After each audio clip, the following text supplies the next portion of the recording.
குழந்தைங்களுக்கு வந்து எப்படின்னா அவங்கள்ட்ட நம்ம என்னைக்குமே சத்தமாவோ இல்லை கொஞ்சம் அதட்டி பேசிட்டோம் அப்படின்னு சொன்னாக்கா அவங்கள்ட்ட ஒன்றுமே கற்றுக்கவே மாட்டாங்க, நம்மளும் கற்றுக் கொடுக்க முடியாது. ஸோ அந்த பிள்ளைங்களா என்னைக்கு இறங்குறோமோ, ஏன்னா எங்கள் டேர்மில் என்ன சொல்லுவாங்கன்னாக்கா சைல்டு ஓரியன்டாக இருக்கணும். நம்ம ஸ்கில் ஓரியன்டாவோ பர்சன்ஸ் ஓரியன்டாவோ இருக்கக்கூடாது, சைல்டு ஓரியன்டாக இருக்கணும். அப்படின்னா மட்டும்தான் நம்ம அந்த குழந்தைங்களுக்கு எல்லா விஷயத்தையும் கற்றுக் கொடுக்க முடியும். இப்போது இந்த ஸ்போர்ட்ஸ் நம்ம போகிறதுனால என்ன பயன் அப்படின்னீங்கன்னா, அந்த பிள்ளைங்களை ஒரு இடத்துல நான் கண்டிப்பாக உட்கார வைக்க முடியும், அவங்களுக்கு கான்சன்ட்ரேஷனை வர வைக்க முடியும். இப்போ ஸ்கேட்டிங்லாம் போகிறாங்க அப்படின்னு சொன்னாக்கா ஸ்கேட்டிங்கில் வந்து ஸ்கேட்டிங்கை விட வேறு கான்சன்ட்ரேஷன் கொண்டு வரக்கூடிய ஒரு கேம் வேறு இல்லைன்னு தான் சொல்லுவேன். ஸோ அதில் எல்லாமே பிள்ளைங்க நல்லா விளையாண்டுட்டு இருக்கிறாங்க.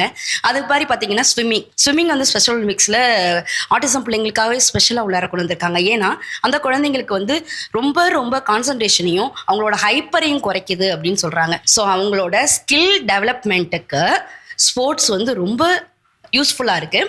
இன்னொன்று, இப்போ இன்டர்நேஷ்னல் போயிட்டு வந்துட்டாங்க அப்படின்னு சொன்னாக்கா ஒன்ஸ் போயிட்டாங்கன்னா அவங்க லைஃபே செட்டில்டு. ஸோ அதனால் முடிஞ்ச அளவு பிள்ளைங்களுக்காக நாங்கள் நிறைய ப்ராக்டிஸ் கொடுத்துட்ருக்குறோம்.